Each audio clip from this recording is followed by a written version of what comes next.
এখানে বা এখানে হচ্ছে ডাক্তারের চেম্বার, এখানে কোনো শো না, এখানে কোনো লেডিস শো বা এখানে কোনো সুন্দরী প্রতিযোগিতা চলে না। নামপুরে আসলে চিকিৎসা চলতে আছে, যে ধরনের চিকিৎসা করার দরকার এগুলো করতে আছে। ডাক্তারের যাওয়ার পর দেখি চারিপাশে সাউন্ড বক্সে খালি গানই বাজতে আছে, গান। আজ মনে করেন সকাল সকাল বাইরে গেলাম, তো বাইরে যাইতে আছে কি বাইরে যাইতে আছে মনে করেন একটা ডাক্তারের দ্বারা যাম আমুরলিয়া, এটা ডেন্টাল ডাক্তারের দ্বারা, তবে এটা সরকারি না প্রাইভেট। কয়েকদিন আগে একটা অ্যাপয়েন্টমেন্ট নেওয়া ছিল, তো হেই অনুসন্ধানী মানে হেই তারিখ ধরে বা টাইম অনুযায়ী আমরা মনে করেন যাইতে আছি। তবে যাওয়ার আগে একটা জিনিস না দেখাইলেই না, আমরা যে ফ্ল্যাট কিনছি ফ্ল্যাটের নিচে মনে করেন একটু একটা জায়গা আছে, তবে এককালে ছোট খাওয়া যাবে না, মোটামুটি বেশ একটা জায়গা আছে, টুকি লাগাইলো খাওয়া যায়। বাবা এনে কটা টমেটো গাছ লাগাইছে, এই যে দেখতে পাইতেছেন হাই লাইন করে এককালে দুনিয়া ধরে আমার কিছু খেলা হয়েছে, তবে এগুলো কিন্তু আমি করি ধরিনি। প্রায় সময় এই সমস্ত কাম বাবা যখন এই কাজে তো ছুটি টুটি পায় তখনই আসলে এই ধরনের কাম কাজ করতে বেশি পছন্দ। তো একটু নামিয়ে যদি দেখাইতে জিনিসটা আর একটু বেশি ভালো লাগবে। এই যে দেখতে পাইতেছেন এইগুলো হচ্ছে শশা গাছ, আর পাশে আর কথা আছে এইগুলো হচ্ছে টমেটো গাছ, এইগুলো হচ্ছে টমেটো গাছ। তো বাবা জানি কত নম্বর বাঁশ বসায় নিয়ে কাটতে উঠে লাগাই দিয়েছে। তো টমেটো যখন ধরবে তখন আসলে টমেটো খাইতে হবে। এই জিনিসটা আমার দ্বারা আসলে কাঁচা খাইতে বেশি ভালো লাগে। অনেক সময় মাছ টাছ দিয়ে ভুনা টুনা করে, রুই মাছ দিয়ে বা ইলিশ মাছ দিয়ে, এই জিনিসগুলো আরও বেশি ভালো লাগে। তবে সালাদ খাইতে কিন্তু সেই টেস্ট লাগে। তাই আশায় আছি যে খুব তাড়াতাড়ি হয়ে যাবে। এই যে পাশে দেখতে পাইতেছেন আমাকে ফেলাটার পাশে একটা এইটা ফ্যামিলি থাকে, হ্যাঁ আসলে চারিপাশে গাছ গাছালি বড় হয়ে রয়েছে, সাফ পরিষ্কার কিছু করে না। একটা সাইকেল দেখতে পাইতেছি, এই সাইকেলটা কম করে রইলো আর 400 থেকে 500 বছর আগের পুরানো, তবে কাগো বা কারাত হয়ে গেছে আমরা জানি না, তবে আছে কেউ একজন আর আছে হে আসলে রেখে রেখে গেছে। তো এই সমস্ত চাষবাস করতে জিনিসটা কার কার দেখতে ভালো লাগে, আমাদের কিন্তু খারাপ লাগে না। তো আমাকে নিচতলায় যে একজন লোক থাকে, হে আসলে এই চারিপাশে মাইকে চুকে হালাইছে, ঠেজনে খামার বাড়ি বানাই হেলাইছে। যদিও এগুলো এরকম ঠিক আমরা আসলে এগুলো কিছু করে ধরিনি, দেখে হয়তো ভাবতে পারেন যে আমাকে বাসার চারিপাশে মানে আমরা মাইকে চুকে ধুইছি। এই যে দেখতে পাইতেছেন আমার বাবার নাম দিয়া ফ্ল্যাটের কলিং বেল বা হইতে শুরু করে সমস্ত জায়গায় নাম ঠাম লেখা, যেহেতু আমার নাম লিখতে পারি না, আমি বাসার মালিক ঠালিক না। তো এখন আমরা যাইতে আছি ডাক্তারের দ্বারে। এই ডাক্তারের দ্বারে যাওয়ার পথে মনে করেন এইগুলো হচ্ছে মেইন রোডের দৃশ্য। তো মেইন রোড দেখে অনেকে হইতেছে গাড়ি ঘোড়া না, এরকমই খুব একটা বেশি গাড়ি ঘোড়া থাকে না। এই যে পাশে গাছগুলো দেখতে পাইতেছেন, এই গাছগুলো কিছুদিন পরে মনে করেন কাটতেছে আর কোনো সিডেল লাহান বানাই এই দিনটা সে বই রয়েছি। অনেক এলাকাটা কাটতে ফিরতে আসলে সাফ করে হালাইছে, তবে ডান বন্ধ কাটে না, তবে আশা করবো যে খুব শীঘ্রই কাটবে। ইতালি বাড়িঘরগুলো দেখলে মনে হয় যে সমস্ত বাড়িঘর ডিজাইন আসলে একই বা এক রুমের মানুষজনই মনে হয় থাকে বা এক রুমের ক্যাটাগরি আসলে না। যদি আমি 5 দিন থাকেন 10 দিন থাকেন, তাই জিনিসটা দেখলে আরো বেশি ভালো লাগবে। তো নিরিবিলি আরেকটা মেন রোড আসলে আমরা চাইলে সেই রাস্তাতে যাইতে পারতাম, তবে আমরা আসলে সেই রাস্তাতে যাইনি। আমরা নিরিবিলি একটা রাস্তা ধরে পিনে গিয়ে আস্তে আস্তে করে গেলাম। হঠাৎ করে রাস্তার মধ্যে দেখি কারাজানি ফার্নিচার হালাই হয়ে গেছে। প্রায় সময় ইতালিতে যদি রাস্তার পর জানেন, হ্যাঁ আসলে মানে ইতালিয়ান যারা আছে ওরা আসলে ফার্নিচার হালাই হয়ে যায়। তবে সব ফার্নিচার যে ভালো কাইন্ডটা ঠিক এরকম না, ভাইবেন না যে আমরা আবার এগুলো নিয়েছি না, আমরা নিয়ে জাস্ট একটু দেখানোর লেগে বুঝাইলাম, মানে বোঝানোর লেগে দেখাইলাম আর কি, যে ইউরোপের দেশে এরকম ফার্নিচার হালাই হলাই। আমরা একটা দাঁতের ডাক্তারের ধারে এই পড়ছি, আর কিছুক্ষণ লাগবে এই ডাক্তারের এটার মধ্যে ঢুকতে।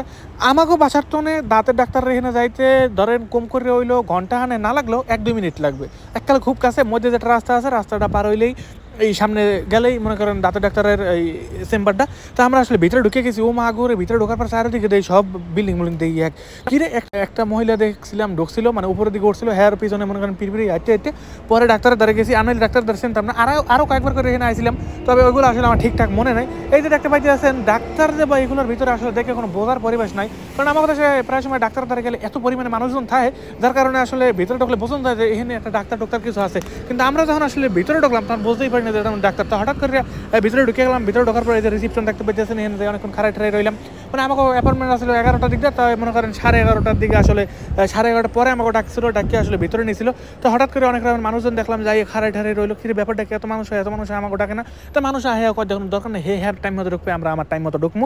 তো হ্যাঁ লগে খাড়াই রইলাম। আর মনে করেন ভিতরে যেহেতু ভিডিও খুব একটা এলাও না, বা ভিতরে খুব বেশি ভিডিও করানো যায় না, যার আর কি করতে পারিনি। এখানে হচ্ছে ডাক্তারের চেম্বার, এখানে কোনো শো না, এখানে কোনো লেডিস শো বা এখানে কোনো সুন্দরী প্রতিযোগিতা চলে না যে আপনি এরকম সুন্দর করে ড্রেস পিনটা এরপরে সে না এরকম খারাই থাকবেন মনে করেন স্টাচুল্লাহান না। এইটা এখানে মানতে পারলাম না আমি। আর আমু দেখে তো মনে করেন জিনিসটা অন্য লেভেলে নিয়ে গেছি, বিনোদনও পাইছি, খুব একটা খারাপ পাইনি। আইসে ডাক্তার দেয় আইসে দাঁতের ডাক্তারের দ্বারাই আমার মনে হয় কি এখানে আইসে একটা ডিজে শো করতে, এখানে আইসে একটা ক্লাবে, এখানে আইসে একটা নাচতে, এমনভাবে পোশাক আশাক ফিন দেখাবার এখানে আইসে। আমি জানি না এগুলোর কেমনে রুচিতে কুলাই কেমনে ডাক্তারের দ্বারা যাইবে, তারপর আসলে এরকম করবে। তা যাই হোক, এই যে দেখতে পাইতেছেন ডাক্তারের ভিতরে হান দেখেছি আমুরে আসলে বেটার হওয়াই দিয়েছে।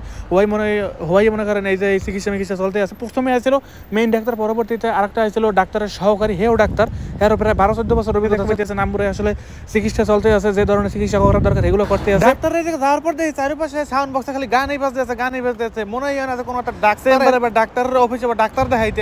অনেক রকমের কামকে শেষ করে আমরা মনে করেন নিচের দিকে যাইতেছি। কি রে নিচের দিকে নামার পর দেখি নামতেই গেছি নামতে যাই কই আরে আল্লাহ, নামতে দেখি সাজিয়ে না। তো দুইজনে মিলে হাঁটতে আসি নামতে ঘুরতে দেখি নিচের দিকে গিয়েছে। ওদের বিল্ডিংটা ছিল 3 তলায়, তিনতলা তো নামার পর দিয়ে শেষই হয় না। পরে গিয়ে আর আমুল লাগে কইতে আইলাম। পরে আবার ডাক্তারের লাগে আসলে দাঁত ঠাতের ব্যাপারে অনেক রকমের কথাবার্তা কইলাম যে আসলে এই অরিজিনাল একটা দাঁত দাম কত, মানে আর্টিফিশিয়াল যে ধরনের দাঁতগুলো থাকে ছোটো একটু নাড়ের দামই বলে খালি 50 থেকে 60,000 টাকা। তো জিনিসটা কেমনি কি আসলে, তা যাই হোক ইউরোপে সে কইছে গ্যারান্টি আছে, যাই হোক এত কিছু কইলে না। হঠাৎ হাঁটতে যাই সেই মানুষের গ্যারেজের মধ্যে হান দিয়ে গেছি, মানে হাঁটতে মাটির নিচে যে গ্যারেজ থাকে, মাটির নিচে যে পার্কিং থাকে হ্যাঁ এর মধ্যে হান দিয়ে গেছি। ও মা কব দেখে থোড়া ডরাইছি, হাঁটতে হ্যাঁ বড় ভিতর দিকে যাইতে গিয়েছি। পরে চাইয়া দেখি কি কমে বললাম আরে আল্লাহ। পরে হাঁটতে দৌড়িয়ে উপরে উঠে গেছি, কই ভাই মানুষ আবার চোট করে পিড়েবে। পরে মনে করেন হাঁটতে উপরে উঠে গেছি। পরে উপরে ওঠার পর মেইন দরজা যেটা আছে হিন্দে মনে করেন আস্তে আস্তে বাইরে নিয়ে চেষ্টা চলতে আছে। যখনই আসলে বাইরে গেলাম তখনই আসলে বুঝতে পারলাম যে না আসলে সঠিক পথে আমরা আসলে আগে পড়ছি। এতক্ষণ মাটির নিচে আনতে গেছিলাম মানুষের গোপন জায়গার মধ্যে, তাই হান্দাটা মনে হয় আমাকে খুব বেশি একটা ঠিক হয় না। তাই যার আবহাওয়াটা আসলে সেই রকমের, এরকম আবহাওয়া কার ভালো লাগে। অনেকদিন ধরে ডাক্তার ধরে আমু করছিলাম আমুরলি, তাই ধরে নেই অ্যাপয়েন্টমেন্ট লমো বা ডাক্তারের লাগে একটা যোগাযোগের বিষয় আছে।